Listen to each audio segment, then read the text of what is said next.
Winnie, my border collie, Yeah. 100% feels embarrassment. Tell me about it. So right? the spaniels, they don't feel embarrassment because they're not self-aware enough. They wouldn't have a clue. They'll crash into things. They'll fall off things and like, and on they go.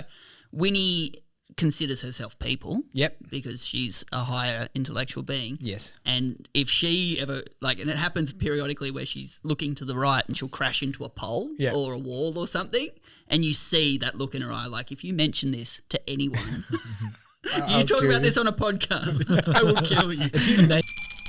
Are you gentlemen familiar with Christian the Lion? Yes. Yes. So Christian the Lion. Both of them, lions and Christians, none of them both well. They do have a rich history together. So Christian the Lion became famous. It was a story from the 1960s where two Australian men spontaneously purchased a lion cub from the Harrods department store zoo. Yes, so they I had remember an that. in-store zoo, and apparently you could buy anything. Yeah. So to the I bet point, you've been into Harrods, haven't you? no, I actually haven't. They don't have a zoo anymore. So what's my point? I don't know. You But- like that high society snobbery crap. So people actually, I think we do have a tea towel from Harrods. There you go. I knew that. Tea cozy maybe. Who has a tea towel? He's got like a whole China set of like old ye English crap at home. Have you seen his tartan suits? Every time I learn something new about Plural you, suits. Of course. what's a tea So cozy? apparently to the point where somebody inquired about getting a camel and they said, will that be one hump or two? Yeah. So I'm exactly the kind of person who would see a lion, buy a lion, bugger the consequences. So my question to you is, walking into the 1960s Harrods, Yeah. what would you purchase on a whim? Oh, so I don't know why, but I've always had this. Well, I do know why. I would love to see how much I would screw up and then learn and then buy another one of a tiger. Because you've heard me say this before. I got my 5 tiger theory, where I reckon if I lived with a tiger, your chair makes some good sound. Someone's getting excited about that. Is that next door? Yeah, I reckon if I had 5 tigers, maybe nowadays less because I've worked with, sequentially. Yeah, that the first one would be a murderous problem. Yes. The second one, I'd probably correct a few things. The third one, I feel like I would almost know what I'm doing. And then the fourth one might be okay. And by the time I get to my 5th tiger, I think I'd be doing a pretty bloody good job. And that's been for most species I've worked with. I think like you need like 5 seasons, 5 years, 5 individuals. And I sort of have this kind of number of 5 where people go, oh, I've worked with marine mammals. I've done a year with Australian fur seals. I'm like, you don't really know anything about marine mammals until you've done multiple breeding seasons, different age classes, different species and different individuals. And then I feel like tigers are just one of those iconic creatures in my head. Mike Tyson, you know, tidy whities and his white tiger. There's a part of me that wants to be Tony Montana with my tiger. That. So that'd be me, tiger. Siegfried, Roy and Ryan. Yeah, that's right. You could see me in those outfits. I think it's one of those things, and you see it with dogs as well, where quite often the first one doesn't go as badly as you think, and maybe you've had a little bit of success, and you go, oh, I'm going to be good, really, and then you get the second one, it's a nightmare. Yeah, for sure. Yeah, 5 tigers. So that's all I'd ask for is 5 tigers from Harrods over a few years. Yeah, excellent. That's a 5-year plan. Yeah, exactly. Like, wow. Hopefully it's not just a year with each one, but I don't know. This is hypothetical. If anyone's listening to this, right? We're allowing our brains to go off into pretending ethics don't matter. Yeah, all Cindy of those Crawford's things. my wife. Cindy Crawford in the 80s, not now. I went too far. Oh, look, if there was an elephant. Yeah. Okay. Good call. Yeah. Yeah, I would find it very hard to pass an elephant. If somebody offered me an elephant, there's a Gerald Durrell book called Rosie is My Relative, and it's apparently the true story of someone who, in the UK, who walked outside to find a circus trailer on their front doorstep, and some distant uncle had died and left him his elephant. That's like a Family Guy bit, mate. That's a fantasy for me. Like, and so Rosie the elephant was an alcoholic elephant who just would get out and be found drunk somewhere. Wow. And there's this whole story of her. I had an auntie like eventually. Resembled an elephant. Aunt Rosie. Aunt Rosie. Funnily enough. For me, primate. A primate, It's just, yeah. I know I've worked just enough with primates to know how bad it would be to have a pet primate, but What? gosh, Go and get specific. What species? a capuchin. I mean, you know, Yeah, grow sick. up Yeah. Ace I was Ventura, like, all that surely kind of you're not thing. going chimp. Chimp would be super creepy. Nah, I don't want to live with a Chimps chimpanzee. scare me. A capuchin, I feel like I've got a chance. Yeah, for sure. Lose that my we're- ears, my lips. Not that any of us advocate for these things or Yeah, think no, that it's no. right. The point of this Stop the segment is that caveats, we yeah. know it's terrible. But Yeah, for sure. But with that, we would buy out the store Yep. and start our own zoo. Something amazing. Yeah. It's called 5 Tigers and 3 Guys. And a monkey. Done. I was going to talk about Anthropomorphism. anthropomorphism. The reason My favourite ism. Yeah, your favourite isn't. The reason I got thinking about that was an animal. I don't know, I was watching a video or a session, and an animal had a stack, right? And it got me thinking. Like tripped over, fell, and it got me thinking. What is embarrassment? Do animals feel embarrassed? And how do we define You ever seen a that? dog take a shit? Of course, they're embarrassed. Embarrassed or vulnerable. Yeah, True. yeah, exactly right. And I just kind of got, so before we dive into the whole why anthropomorphism often sucks, like I thought I'd open it up a little bit with, like for me, okay, my definition of embarrassment is if I'm by myself and I trip over and stack it, I kind of don't care, or maybe I just get a little bit annoyed if I hurt myself. If I do it in front of people that I don't know, I feel stupid. Maybe I feel a little bit of frustration or aggression. I sort of want to displace that sensation onto someone else. If I fall over in front of my friends and they're all laughing, if they're good friends, We will be. I kind of go, yeah, righto. Like, yeah, I can understand it. That's pretty funny, but I still want to punch someone. So I'm like, what is embarrassment? It's a moment where you sort of, your heart skips a beat, you get a little bit scared, and then you kind of want to displace that anger onto someone else. I don't know how I would categorize it at a foundational level, and therefore what does that mean for animals? But I've seen those videos of tigers stacking it, and you know they're walking, looking at something, and they slip over. I'm like, they kind of look embarrassed to me, you know. But what is embarrassment? Winnie, my border collie, Yeah, 100% feels embarrassment. tell me about it. So right? the spaniels, they don't feel embarrassment because they're not self-aware enough. They wouldn't have a clue. They'll crash into things, they'll fall off things, and like, oh, and on they go. Winnie considers herself people. Yep. Because she's a higher intellectual being. Yes. And if she ever, and it happens periodically where she's looking to the right and she'll crash into a pole or a wall or something, and you see that look in her eye, like if you mention this to anyone, you talk about this on a podcast, I will kill you. If you name me, Yeah. But what do you reckon that? So you know, break it down. behavior it for me, Dino. Come on, over to you. Well, Break it down. I don't know. I think even with, is it categorized the same in those species? Do they even have a need for it? Why do we have a need for it? Well, see, I'm not arguing, but I'm maybe suggesting is that we're calling it embarrassed, but it's displaced aggression or displaced emotions from a moment of fear, pain, or hurt, or vulnerability, right? So it's like, for me, I feel like it's the act of displaced aggression. So, you know, I'm really, really hungry. My sibling comes up beside me and then I punch him in the head because I'm hungry. Like, that's displaced aggression, right? And it's like, or I've hurt myself, and you know, we often get taught as children, you know, you trip over a chair and then the mother will be like, naughty chair, tell the chair it's naughty. You know, like we're just teaching kids to kind of be not owning up on their own shit and displacing it onto someone else. And Maybe the animal needs to displace that aggression to go, hey, just so you all know, I just looked vulnerable, but I could still get you if I needed to. Yeah, and that to me is like almost in that same category of embarrassment. And I think what you're describing makes perfect sense for the Winnie example, because if I've seen it, by the very nature, I'm there, I'm a part of that situation. And so she's either running to chase a ball that I've thrown or responding to something I'm doing, and I've probably reacted to it. So immediately before it occurring and after it occurring, there's an interaction with me. So it makes sense that she looks like she wants to. So yes, your animals are embarrassed.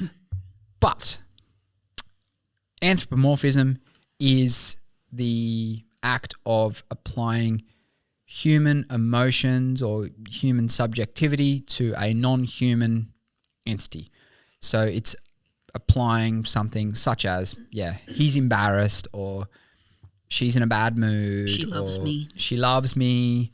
All those kind of things that we hear people say, yes, to their animals without possibly the right amount of objective behavior to observe and to back it up with. And something that I often say to people is, you might be true in saying that he's in a bad mood or he's angry today or whatever, and using an anthropomorphic term, but I need you to be able to back that up with objective evidence, such as the animal typically does not have aggression towards other animals. It comes to the station on time, and today it didn't come to station. It spent the whole time chasing other animals around. Ergo, I think he's in a bad mood. And I go, yeah, okay, I can get on board with that. Or to further delve into that objectively, going, hey, there is a reason why heightened aggression is occurring. Maybe in pain. He may have extra. Sure, It may not just be mood-based, but hey, we need to investigate this because this is enough out of character for us to know, hey, he's, what's the cause of this issue here? Yeah. And I think what I want to see people do, with humans, with themselves, with their training sessions, but most importantly with their animals, is describe it in a way that anyone can interpret it. So you might say, he was shit today. Why was he shit? Okay. Normally he would hold a target for 5 seconds, firm and strong, and wait until bridged. Today, he refused to target. He refused to station, and when he got his food, he dropped it and walked off. It's like, okay, that, anyone can read it in 5 years, 10 years and understand what you mean by that, and then we can quantify some behavior out of that. And I think, your intuition to go, he's in a bad mood, like that anthropomorphism, good, all right? Use that, lean into that. We need that in our industry, of people to still have those instincts for, I got into this industry because I feel like I've got a good vibe around animals. That's awesome. Like, we need that. But then I think when you describe it, or when you back it up, or you want to respond to that animal's behavior, or you want to call the vet or whatever, it's like, okay, now you need to follow that intuition and go, tell me why the gait was off, because it's normally like this. The breathing was off because it's normally like that. I was seeing more, the whale eye and things like that, when people say to me, oh, he swam past, he's got the shits. I'm like, I don't doubt you. Tell me why though. I saw a bit of this of his eye. He took 2 breaths when he swims past. Normally he doesn't need any more than 1. And they go, wow, that's epic. I love hearing it. But yeah, you need to back it up. Any thoughts from you guys? I think colloquially, just in our conversations, it's a fine starting point, as you're saying. Yeah. You go, oh, how was he today? Or, what's the vibe? You can use that kind of terminology as you start to process it, but it's not enough just to say it and leave it. Yeah. Yep. And like you say, if you can then go break it down, it's helpful information. Yeah. I think... And for the good too, I should say, because often we think of it as in the bad. People go, yeah, he was epic today. Okay. What does that look like? How's that different from a normal day? Yeah. I think the other version as well, like, and that's where I think it can be really helpful as a starting point, as we've said, to go, oh, something's different about today, and therefore I'm describing this human emotion, or ascribing that human emotion or to my the animal. feeling that you get, yeah. I think it gets a whole lot less helpful, and it represents something else if you just permanently ascribe an emotion or an attitude to an animal. They're a stubborn animal. Oh, they're an arrogant animal. You're holding them back. Yeah, I think stubborn that's a major red herring. Hey, like if I hear anyone use the word stubborn, to me you're describing you've done a lot of repetitions without progress. Yes. That actually tells me more about you using that sentence than your animal, Your motivation's down. Something's unplugged somewhere in your behavioural system. Yeah, stubborn's a good one, Steve. It's Yeah, and I think when you start to attribute those personality traits to an animal, so this is where for me it used to get a little funny and not sit right in how I perceive animals, because when I was a young trainer, we might have given those traits to an animal, and then there was that shift to go, you know what? Hey, no, we're not doing that anymore. This is not correct. This is not right. and rightfully so, because it's holding animals back from reaching their potential. Why are we labeling them with this? And Yep. to that degree, I understand and I agree. Yep. However, you know, I can work with an animal for 10 years. Highly cognizant animal. He has a personality. Yes. I know that because I've spent 10 years with him.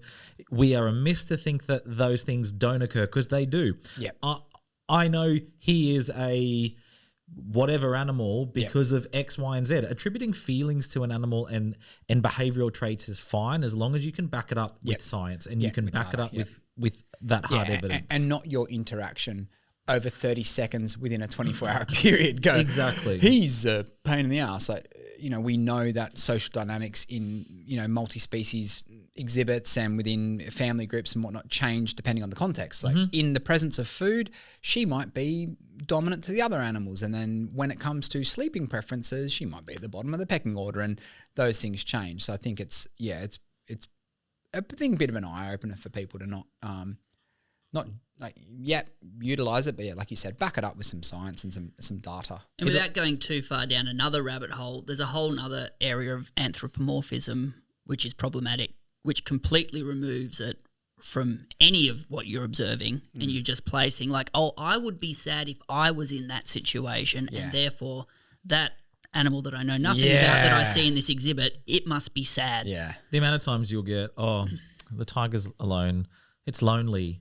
Yeah, no, they're solitary animals. That's kind of how they would prefer to be. He's depressed. Kind of It's an inactive cat in an exhibit. It's like, you know, it's probably good. To go one step further on anthropomorphism, I don't know. You said something that made me think of it. Maybe you remind me of one of the characters. Have you seen those people that like fall in love with objects and they have objectophilia? And then there's that dude, and he's like, my car's in a bad mood today. And it's like, that's anthropomorphism. You're applying human emotions to your car that you're having a homosexual relationship with. Well, you're assuming that car is a male. Exactly, for sure. That's the other end. So people are wondering, what is anthropomorphism?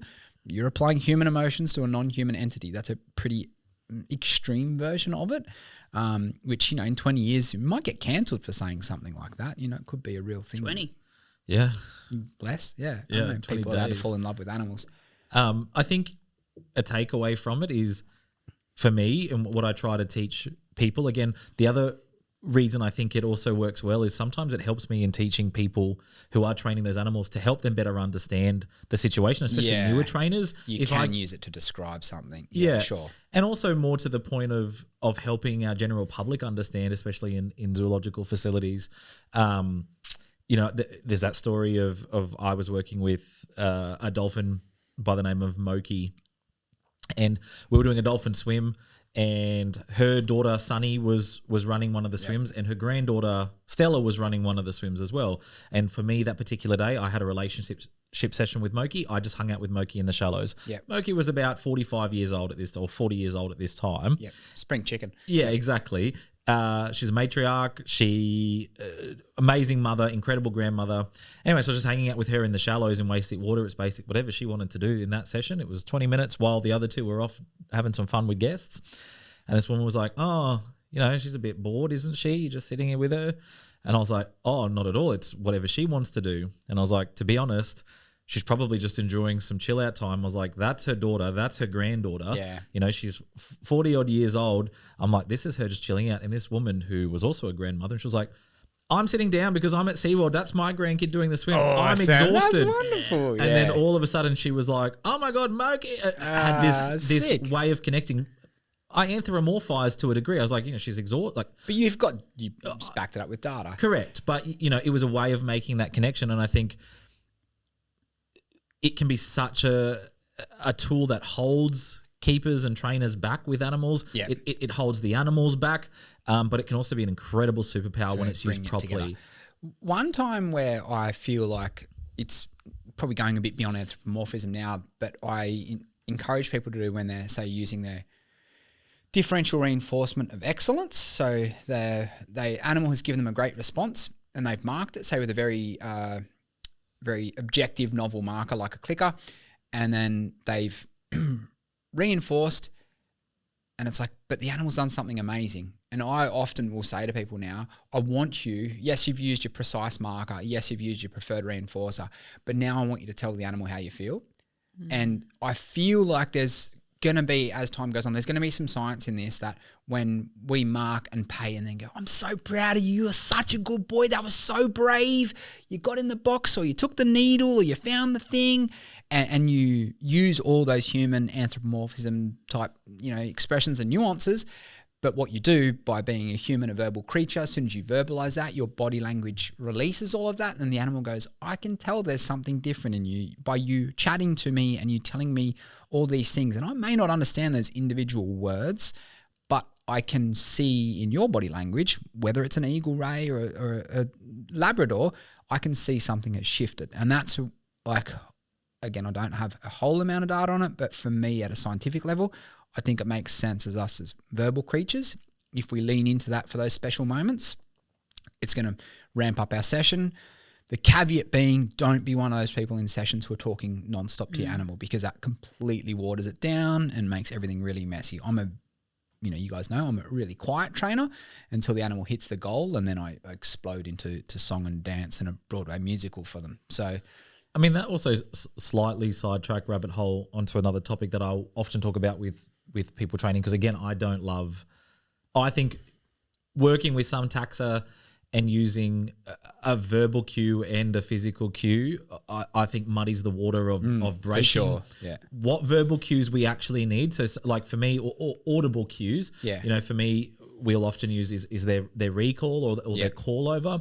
Really important. But they're not going to have eye contact with you. Yeah. Correct. I think those things are really important with verbal.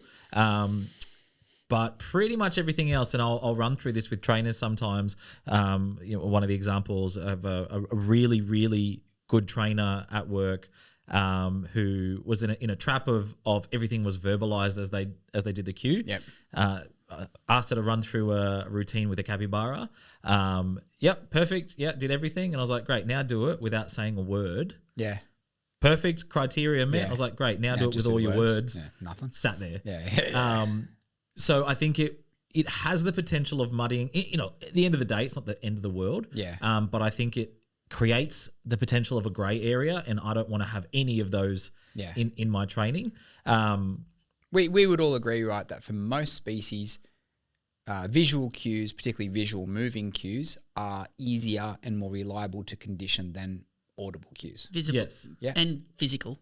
Yeah, sure. Simple like flipper touch it, and yeah, a lot of for those sure. kinds of things. Tactile. I reckon it's probably one of the benefits for all of us having come up through marine mammals and particularly presenting shows where you're mic'd up and cueing animals, where we've either got a whistle in our mouth or we're talking about something completely different, that's a skill that's been developed into us. Well, and that we're cognizant that it's probably more to do with our body movement than it is the words coming out of our mouth. I think a lot of pet owners kind of think, oh, he's listening to me. I'm like, nah, he's just watching you go to the kitchen and get the food out, Or, shifting your body weight. If I know if I want an elephant to lift a right foot, I'm going to lean this way. So he will take his weight off that foot. Follow you, Elephants are the only one that I have worked where I say pretty much every one of our cues, which is maybe 80 to 90 behaviors with the current bulls we have both a physical cue, a hand cue, and we also have a verbal cue. Yep.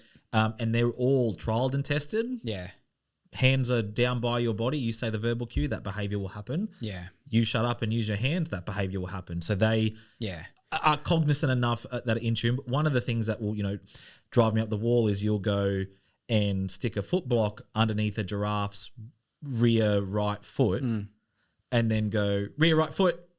And the giraffe lifts it. And it's like, hey, look at that. I'm like, put the block under the opposite foot and then say that right foot and watch what foot is lifted. Yeah, for sure. They're not listening to you. They're not really. Yeah. I think birds, these days birds are starting to impress me a lot more in women or in the big social groups. I'm starting to see a lot more nuanced name recognition and cue recognition from individuals, particularly in penguins at the moment. But I suspect that if we push that with penguins and probably parrots and a lot of our bird species that have intricate calls, like say like corvids and whatnot, we'll probably find that their audible cues or their ability to have sensitivity to different audible cues is probably pretty amazing. Someone has probably already, I would imagine, with corvids already researched it. But yeah, so I suppose a little caveat to the visual cues are always best. We know birds' eyesight is phenomenal on pretty much every bird species, but I think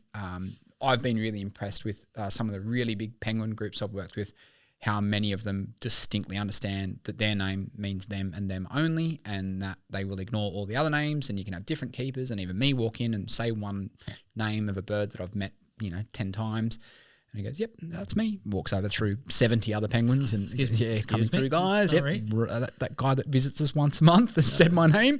You're called Harry? Yeah, Yes, yeah. No, I'm Harry. Yeah. Nice to meet you. It's epic. It's super impressive, but not the first rule, and they will obviously follow hands and buckets and visual cues. And much dogs more obviously readily. respond very well to it, but they've been intentionally bred for that Some for generations. and some breeds rather, like Yeah, others true. like I'm the thinking obviously beagle, about not so the much. border collie, Yeah. the Malinois, Yeah, the Cowbie. spaniels, all those Yeah. ones that we work closely with. Yeah. They've been bred to respond to whistle cues and all of that kind of and thing. it's well studied that they can understand over 1,000 verbal commands. Thanks, dudes. When you're training, a lot of Yes. our training that we Sorry, I thought it was a question. killer whales.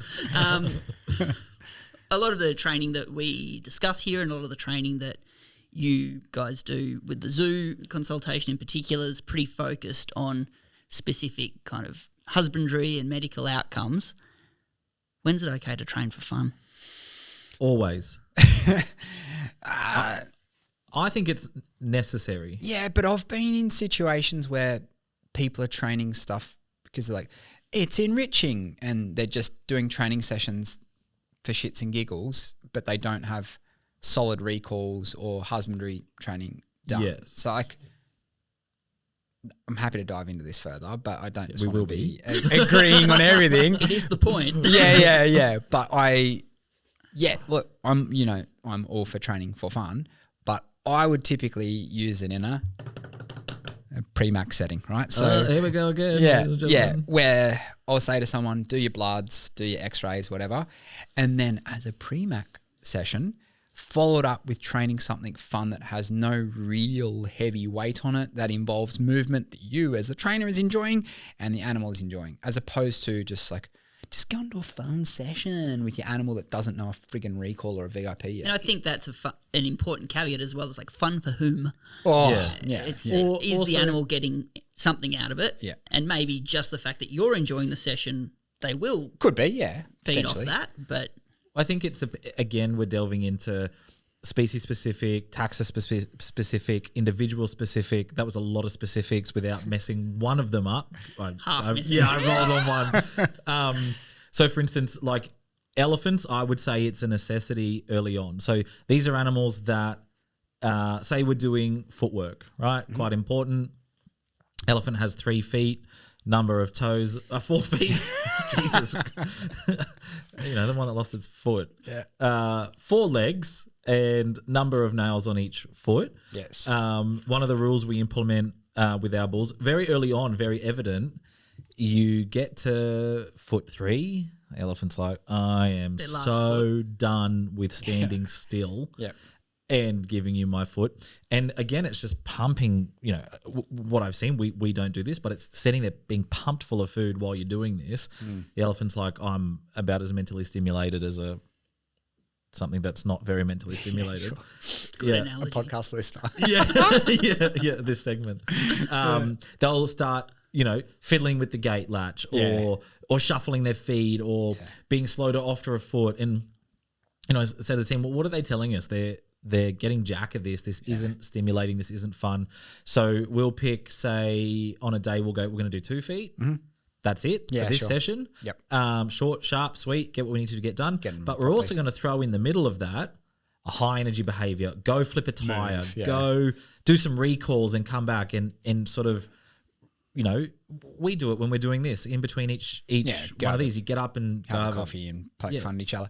I reckon on that similar sort of branch-ish, when I've had people work with an animal, say the animal's established but the trainer's kind of green or maybe new to that, working with that group, or they've moved from one exhibit to another or whatever, and perhaps they're not gelling or clicking with an animal, again, an experienced trainer, or maybe even say in a pet dog home, the dog doesn't like my new husband, Frank. Get Frank to train the animal a new behavior just for fun. Like, hey, Frank doesn't have to serve a purpose. Not flipper.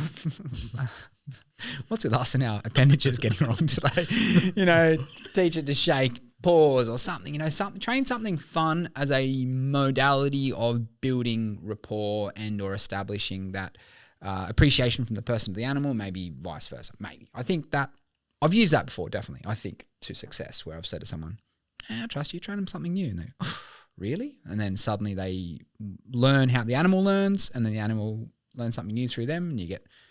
Yes, that's training for fun, I suppose, but still a purpose. You got any theories on that, Steve? I think it's also, like I was saying with the taxa thing, if I'm doing, say, bloods with a tiger, that cat is more than, she's like, I would prefer just to lay here. Yeah, happy to totally lay. right. And that I've seen that before. People are like, I'm going to do a high energy thing with my cheetah right now. I'm like, probably doesn't really want to, mate. It's done one sprint today, that'll do. Yeah, it's hot. Yeah. It's the middle of the day. Yeah, it's not that fun for them. No, the fact that she got up to come over to participate anyway, your luck. Yeah. Fun, keep it nice and chill. Yeah. Yeah, and I think that's an important thing to remember. If that animal is new, if this is a new behaviour for that animal, and if it's not something that's super invasive that we're asking a lot of them, just the process of learning, even if it's something that's like, oh, which foot are you hoping for me to get up? That's all very stimulating for them. So geriatric animals, I think that's super important for them to just keep training and keep learning. You think of all the old seals that we worked with, and whenever someone would go, hey, why don't you teach her this? And you go, oh, I will. You would see a legitimate spark in their behaviour, in their... Because how often were they the free-fed animals by the... Yeah, exactly. Or you're just kind of going, you got so many behaviours on maintenance. They know all the important husbandry things. You can take bloods, you can do VIPs and stuff like that, but you haven't challenged them cognitively and you're not really engaging anything fun. I think for geriatric, pretty much anything geriatric, bloody horses, dogs, seals, ellies, training something for fun. Like, why are they learning that behavior? Because it's fun. Like it's know everything pretty much up to and that's point. Where my things are where people get antsy about this, and I know you feel strongly with me on this, Steve-O. Like, I used to train ball balancers with seals and other marine animals when it was not required for shows and it was often frowned upon. It's like, that's kind of circusy. I'm like, yeah, I've seen these animals in the wild flying around, balancing things on their nose, rocks, kelp and things like that for fun as social bonding, or even halfway through killing a sunfish or something, they'll, swim around like that. And so I'd go, I think it's hilarious. I think it looks cool and it challenges them physically and gets them using their whiskers and stuff in ways never before. And the animal's giving me everything. When I get that prop versus ask for a normal bunch of behaviors, the animal's going, he picked up that thing and that's high energy, that's difficult, that requires focus, and they are punching in for that session versus I go and get the spray bottle to work on, ultrasounds or whatever, and then just go, lay down, here we go. There you go. Yeah, roll over, mouth open, flip her up. It's like, I'm going to train, a single flipper stand ball with a spin, and it's like, I don't have to use it anywhere. It doesn't have to. I'm just getting the animal to use the brain, and I'm having fun. It's keeping me sharp, and I think those kind of instances. Look, one of our rules for our Ellies is we have to have. There's 4 trainers. Each one of us has to have a behavior being trained at every given any time. Yeah, that is a hands up. So and it's to the point now where like we could train a lift your foot and hold your leg. I don't care what it is. Get the brain moving. Get that complexity. Obviously, we delve into a whole host of other stuff. But we were talking before about, or you mentioned before, I think because I thought of it then as a little fun tip and trick, when needing to build rapport with another person. So really important with the elephants. When I'm training somebody new to work with them, they won't know all of the criteria of behavior or whatever. So the first few sessions I do with them, I give the food to them, the new person. I'll take the elephant 3 meters away. I'll work them hard, fast, get some cool behaviors. Great, go to her for food. send them back. Great, work. Yep. And then all of a sudden they're like, where's this? I like this guy. Yeah, he's just paying up. Yeah. And obviously we've got that rapport to do that sort of stuff with, and it's great to do it. Yeah. But yeah, it's a little fun trick. I've found it worked. Yeah, I was doing that with beautifully. a treeru recently who was giving a new staff member a bit of a hard time. And so it's like, okay, we're going to cue the behaviors, but she's always going to pay. Yeah. And then, or when she's cueing behaviors, we're going to make sure the reinforcement happens much quicker and much higher value. I suppose just, to wrap up on play, I think I've seen guys who have dogs, like working in military roles and whatnot, who do a really, really, really important task and then might on the side be like, hey, don't let my boss see, but watch this, mate. When he's finished, I go, wait, and the dog jumps up and, lies behind their neck or fetches a beer from the fridge, whatever. And those things are often frowned upon, particularly with like explosive detection dogs. And I think if that dog's smashing its job so well and passes all its validations and all its blind testing and whatnot, and you want to give that animal a bit more, then yeah, sure, do it. But don't be doing these things at the cost of something else, because there is a finite limit, I think, particularly in the working dog sector, where if you start making all these things highly reinforcing, you start training a Springer Spaniel 500 tricks, they might actually forget to find the bomb, My dog Darcy doesn't even know how to lie down on cue. Yeah. What But a Manny terrible can, trainer Manny, he has. Not important. Manny can find ants with his nose pretty quickly, though, Sure can't can. he? Yeah. I think going back to the geriatric animals and particularly young trainers, I think there's also as well, there's such a feeling of achievement to get this animal that doesn't, you might never have seen it learn anything new or really do anything that impressive, to then see it doing something new. It's so exciting. I can think of two of the oldest animals I worked with, two of the definitely the most exciting things that are stuck in my soul, training them new behaviours. And one was a proper VIP and the other one was a little net routine with old Bill and Tathra and just achieving that as a young trainer and just going, wow, I taught it to properly roll over. You had a half roll over, taught him the full one.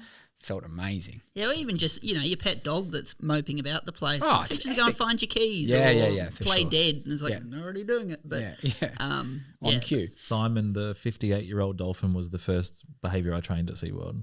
It was the first animal I trained a behaviour with. Yeah. That's awesome. Not that they were the forgotten animals, but they were the, It's at not the as- time, yeah. the more senior trainers had deadlines and had stuff that had to be trained. So, they were the ones that were kind of like, there you go.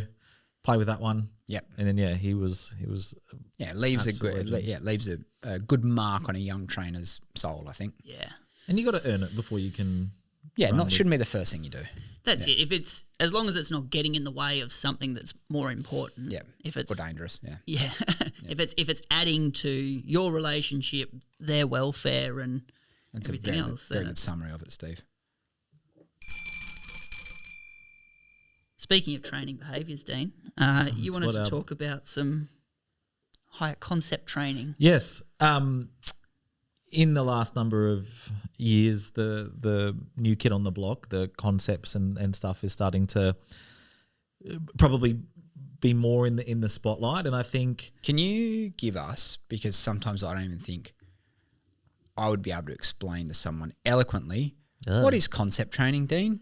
Well, it's like training the brain boot camp, I guess. Like, it's honing in on those superpowers that those animals have, that they're born with, that they're designed with, finding ways of utilizing them that they may not utilize every day in human care. So I would say it's interesting that's how you describe it, and perfectly why we asked this question, because for me, I think of it as like I teach them a rule or an idea, and I want you to apply that rule in different circumstances or different locations. Yeah. But what that means and how you apply those words to me is different. Like, is going to be different from species to species and circumstance to circumstance. But sorry, continue. Yeah. So I guess my description is more overarching. So for me, if I was to look at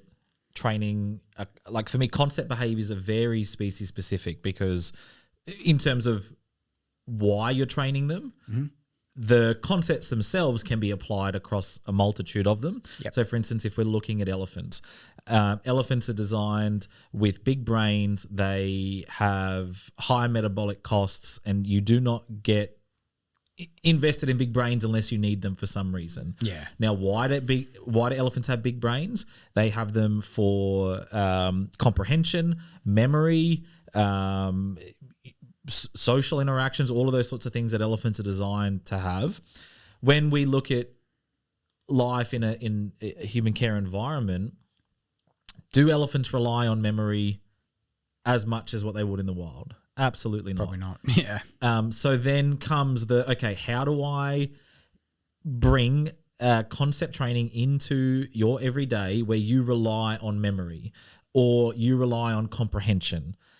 And how can I manifest that, and how can I bring that into everyday training with you? So, we may think, okay, I'm training them these cues and they know these cues, like give me a foot, raise your trunk, and they have to remember these. But is that really pushing to the level that they need? Absolutely not, in my opinion. No.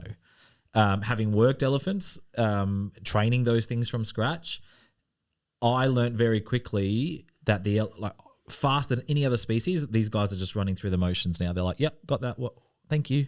Yeah. And I was like, okay, I'm not a training session that I would run with any other animal, which I would say is good for their welfare because I'm utilizing their brain. Elephants are like, yeah, I got that. Yeah. What Sweet. next? So that's when I was like, great, how do we then involve things like olfactory sensors and memory? We can play the biggest game of guess who or memory with odor, or looking at ways we can rely on that short-term memory recall, long-term memory recall. How do we bring that into everyday stuff, which is more complex and more challenging? So, for instance, we have to train them a generalized condition stimulus. We need to teach them that the opposite of what we've taught them forever, going, hey, this one cue that I give you means one behavior. Yeah. And that's how they would have learned 80 of their behaviors. Now I'm going to train you the concept of generalizing a cue. Now, this one cue can mean any behavior that you know, depending on the way that I'm using it, basically. Yep. So, like a mark. Correct. Mark so, behavior, with our elephants, we've trained them things like mark behavior, a repeat behavior. So, this cue means whatever behavior you just did a second ago. Yep. So if I ask them to raise their trunk or do a particular stretch behavior and we do it, great, pay you, and they'll go, okay, do it again. Yeah. So they'll learn and generalize, hey, that cue, means even though it's one cue, it could be any repeat behavior whatever I you did. know. Yeah, and it's a bit like in the detection dog space, how when a dog makes a hit, we teach them find means find me something new. Show me means go back to the last one you did. And so it's like, so they can be hunting through at 1,000,000 miles an hour and they make odor on a bunch of different things, but they go bang, they indicate on one. And we can either say find, which means leave that one, get me a new one. Or we can go, you know what, show me, go back to the last one you hit. No matter what's going on, show me, goes back to that last one. I just did a little, I was writing down some of your, I wasn't texting my friends while you were talking. I wasn't texting about Premac. I wrote down some of your buzzwords and then sort of whacked it into the chat GPT to see if it could give me like a succinct description of concept training in broader animal training circumstances. And it was saying it's about teaching an animal to understand abstract rules or general categories rather than just rote responses to a specific cue or context. So instead of doing do X when I hear Y, the animal learns a broader rule it can apply flexibly in new situations. So it's about generalization. So it's not like a single event, circumstance. Then it could be about discrimination. So discriminate certain behaviors or certain rules. And it could be truly abstract thinking, such as, find something which is like this or which is the odd one out.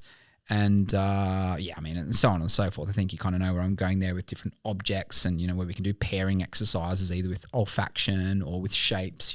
Here's a star, where's the other star? And then introduce new shapes and go, here's a new shape, where's the new shape? And I think it's pretty well understood in the cetacean circle, right? Yeah, I guess marine mammals were kind of doing these things.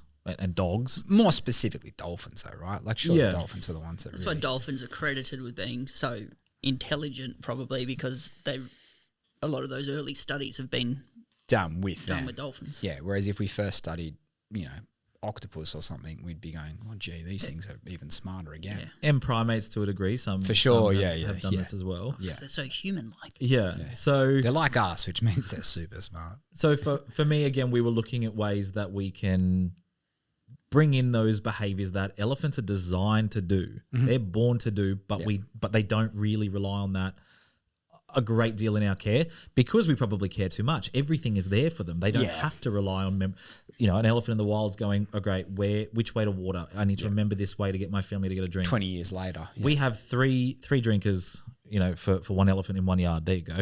Yeah. We've not made it difficult for you. But my question is, training these things with great apes and elephants, albeit impressive, for me it's somewhat, and dolphins and dogs, it's somewhat expected because they're switched on. They have these big brains. What I'm working on now is training some concept behaviors with species that wouldn't be classed as the most intelligent or why, but honing into their why. What are they designed like a meerkat's designed to dig, designed to do these things? Off the top of your heads, can you think of what are some superpowers with some random taxa that you think would be and it can be some intelligent or more so cognizant animals that you think would be sick that you really haven't seen too much of stuff you have to delve into? I mean, for me, it's a lot of those really boring bird species like pigeons and finches and stuff like that. Like their ability to recognize shapes and patterns and colors and stuff. I think, man, you guys know how much I love pigeons, and I think that we would, I would like to start there with birds of really seeing how far. I'm not talking parrots because we all know parrots are brilliant. I'm talking little double bars and rock doves and all that. I think there's stuff. some fascinating stuff with, I see the varying parrots that come through. I should have specified not just birds because I hate birds. No, I'm kidding.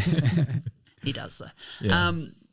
Because I see the different species that come through my own yard, and I kind of map that across seasons. And I used to live a couple of suburbs over, and it was slightly different seasons that the same birds would be coming through. Yeah. That area, and so they know when these things are going to fruit. Exactly. So what is it that's speaking to that, and then how can you utilize that in a training context? You think about all their abilities to look at stars, map, or they're picking up on magnetic rotation within the Earth and all those kind of things like that we have not even come close to tapping into. And you guys know this weekend I'm working on my electromagnetic target pole for sharks and stuff with Alex. Love it. So again, then let's go from birds into our elasmobranchs or any even bony fish as well.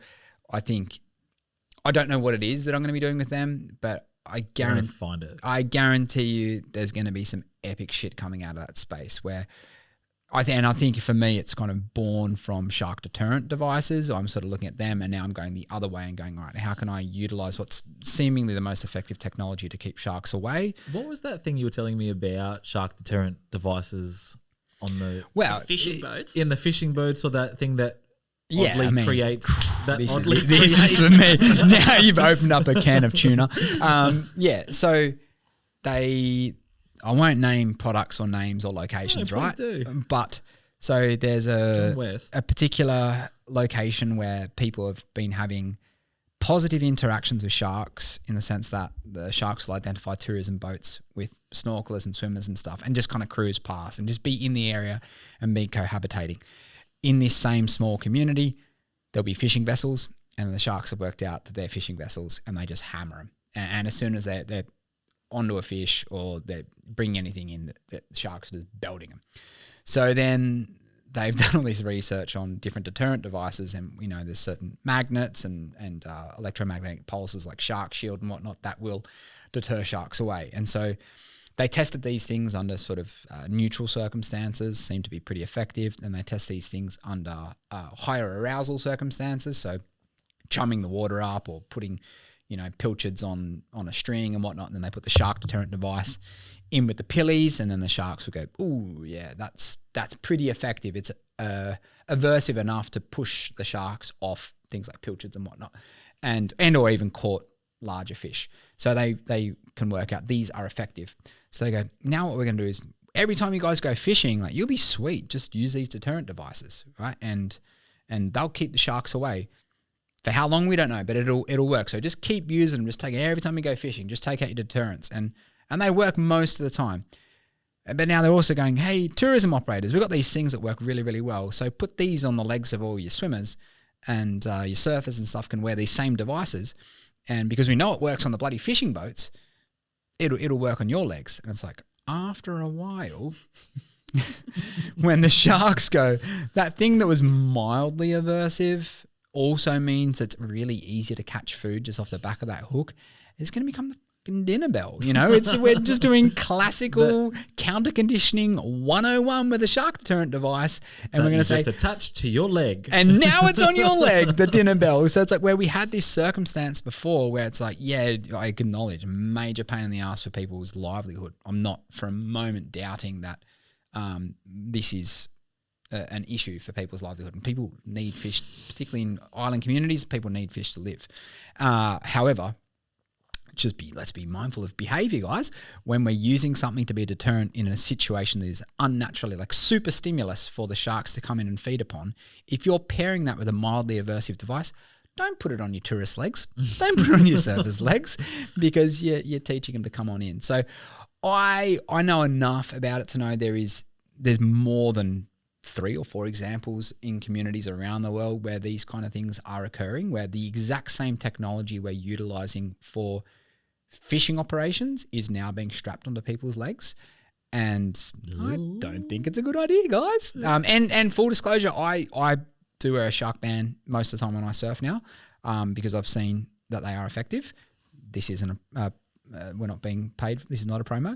But I've seen enough with the shark species that are prevalent in my area and where I surf, that under most circumstances, if they came to investigate my board or my leg, it would be enough mild aversive or a stimulus that is juxtaposed to food. So they come in and go, oh, the silhouette of Ryan and his board looks like food. They come in and then they get this hit with this magnetic pulse that goes, that is incompatible with food. And then they hit your mate Steve-O, who doesn't. They grab Steve that doesn't wear a shark band. But if I knew all the anglers and all the spear fishermen and and the local fishing vessels in my area all use the exact same device, I would bin it, and I'd chuck it out, mate, because I know how training conditioning works. Don't know how we got there. How did we get there? I did a little segue for Concept training. Concept training. Oh, yeah, What the hell are we talking about? Concept training into Ryan's leg getting bitten off. Yeah. That's not a meal. Yeah, that's not a meal. That's a drumstick. Paddle pop stick.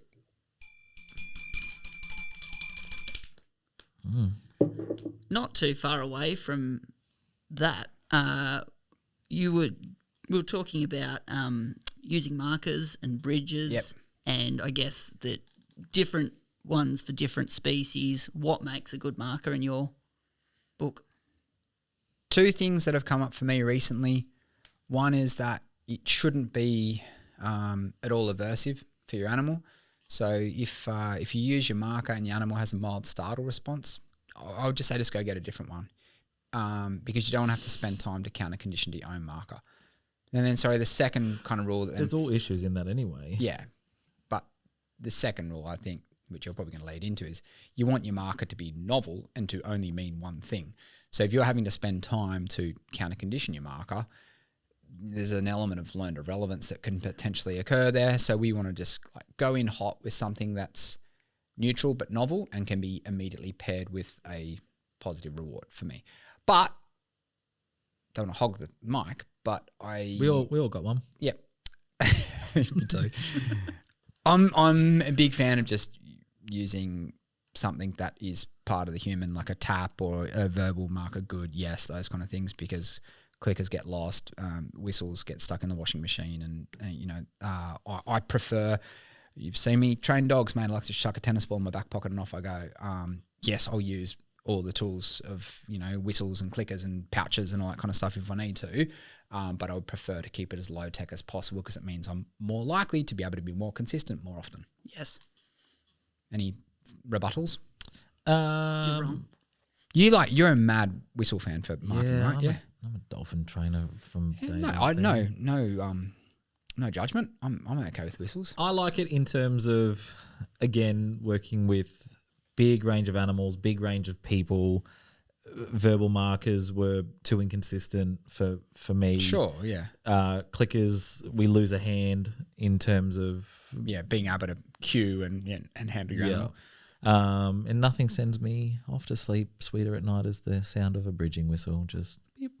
Unless you have someone who has like low lung capacity or really chapped lips or something, hearing someone use a whistle, particularly like a gun dog whistle, poorly, it's like nails down a blackboard for me.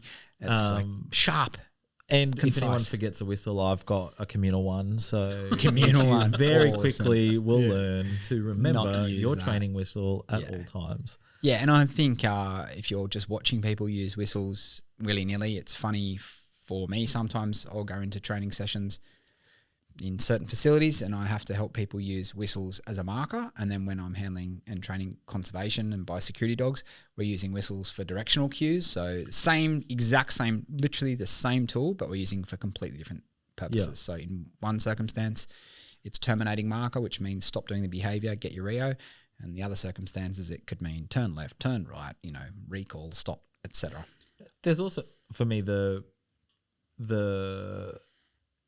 remembering that we only need that bridge in my cases in a zoological facility when animals are at a distance. When it was invented by Karen Pryor for a dolphin when it's in the middle of the air and she pinpoint something very difficult. Yeah. She can't physically feed it in the air. Bloody brilliant fish throwing aim, but not everyone has that. So sometimes if I'm sitting, right in front of an animal doing a behavior, sometimes we won't need to do that bridge because I don't need to bridge the time between I can chuck some food in its mouth. But yes. I know one of the things Vicky Austin always used to bring up with people was that a clicker is completely emotionless. Yeah. And so when people are just starting to learn, they're going, yes, good, that is a good thing. But she'd say, no, it's a bad thing. She wants to have emotion in the way that she's communicating with her animals. And I think a whistle can be emotional. I don't think it's probably necessarily a good thing. We, a lot of us fell into the habit of big behaviour, big response, huge. Longer blow, louder blow on the whistle. Yeah, we've all been there. That was a great backflip. Which, is a bit nutty, but I think it can. If it, is that not just your DRE? Differential reinforcement of excellence, for sure, yeah. Okay, it's jackpot trainers. Yeah, I think it can communicate it if it's not overused. And some people just did that as their only thing all the time. Also, please, beep, beep, beep, beep, beep, beep. No, everyone's doing. It's funny. One of the trainers I was helping yesterday goes, I don't know why, but every session I started with like 2 or 3 targets. I'm like, just stop it then. I just do it. Here's an idea. Don't. Beep, beep, beep. It's like, but I thought you were going to say what Vicky. Good job on that person picking up on the fact that she was doing it. Yeah. One of the things that Vicky used to say as well, though, is if you've got a behaviour that is fully finished and is, perhaps leads on to other behaviours, do you need a bridge anymore? Maybe you just move on to the next behaviour, or maybe it's just part of a sequence, or maybe it's self-reinforcing. So it's an interesting thing to ask yourself. There's still heaps of behaviours I do that have terminating markers and whatnot, but there are also other ones where it might just be, I just recognise that behaviour was done by cueing the next behaviour. I think also another consideration is, for example, I've heard plenty of parrots making a clicker sound. Yeah. So if they can mimic it, it's probably a problem. Yeah, for shares.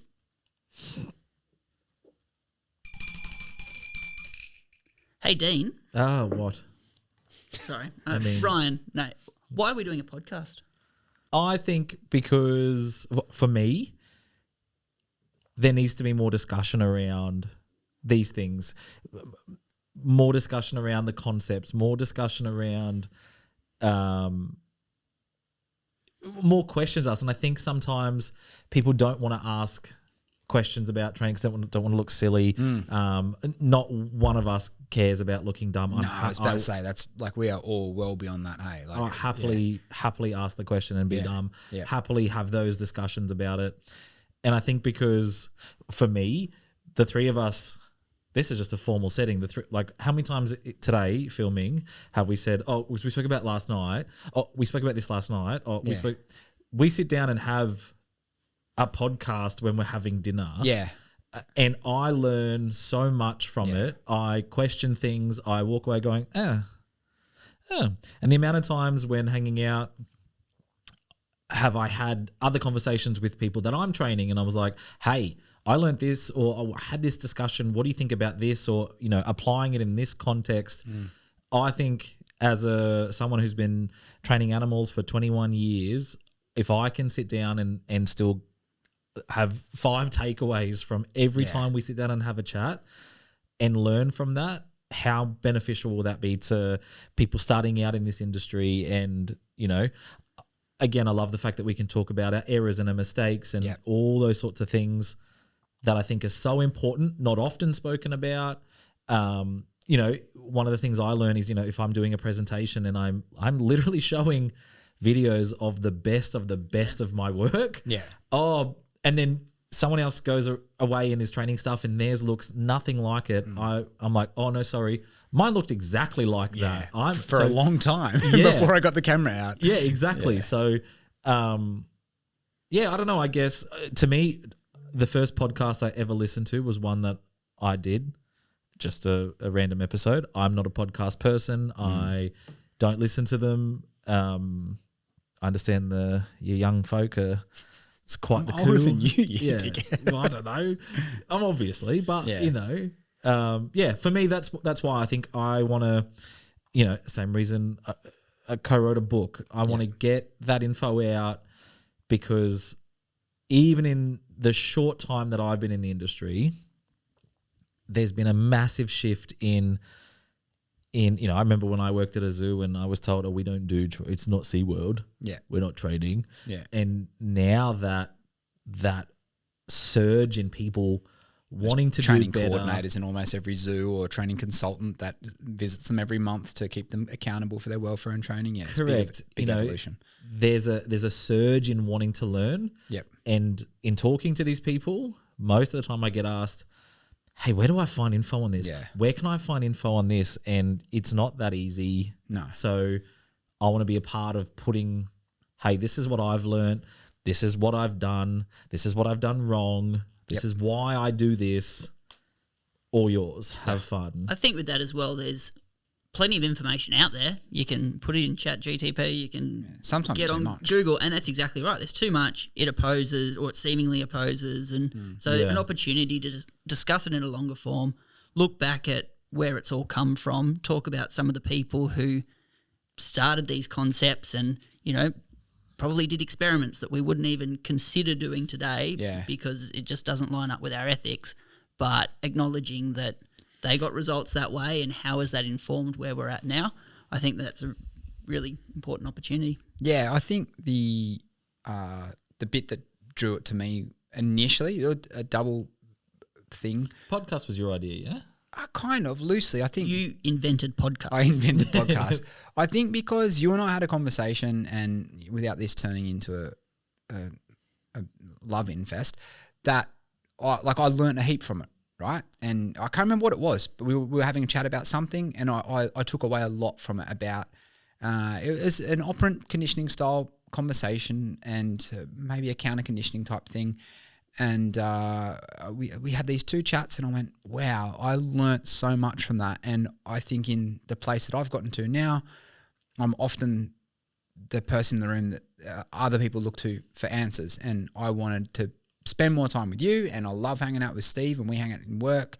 And when we get time away from the busy madness of actually doing the thing, it's like sometimes we just like to shoot the shit and decompress. And I thought, hey, I'm going to learn something from Deane, and I want to be around that more often, around people that know more about topics than I do. And the idea of diving into the history of it all, which we all kind of love now, kind of gave me permission to dedicate some time into going back into the history books and learning more, and I'm loving it. And it was sort of, you know, like with us writing the book, I don't care if it makes money or not. Like my last book fortunately did make a stack of money for us, which was a mad bonus, but the process to have that excuse to dive down those rabbit holes and learn about it.